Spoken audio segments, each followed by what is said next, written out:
बिस्मिल्लाहिर्रहमानिर्रहीम। अस्सलामु अलैकुम वरहमतुल्लाहि वबरकातुहू।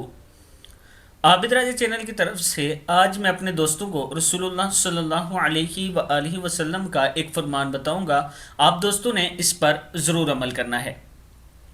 मुसीबत के वक्त की दुआ। रसूलुल्लाह सल्लल्लाहु अलैहि वआलिहि वसल्लम ने इरशाद फरमाया, अगर किसी बंदे को कोई तकलीफ़ या सदमा पहुँचे और वो ये अल्फाज कहे तो अल्लाह ताला इसे ज़रूर इसका नेम बदल अता फरमा देते हैं।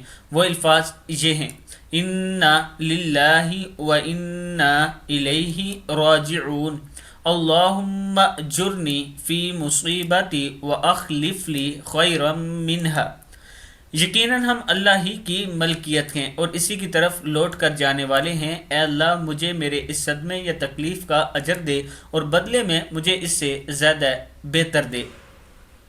सही मुस्लिम की हदीस है, जब भी आप पर कोई मुसीबत तकलीफ़ आए तो ये दुआ पढ़ लिया करें, अल्लाह ताला करम फरमाएगा। इस वीडियो को आप दोस्तों ने आगे ज़रूर शेयर करना है। अस्सलामु अलैकुम वरहमतुल्लाहि वबरकातुहू।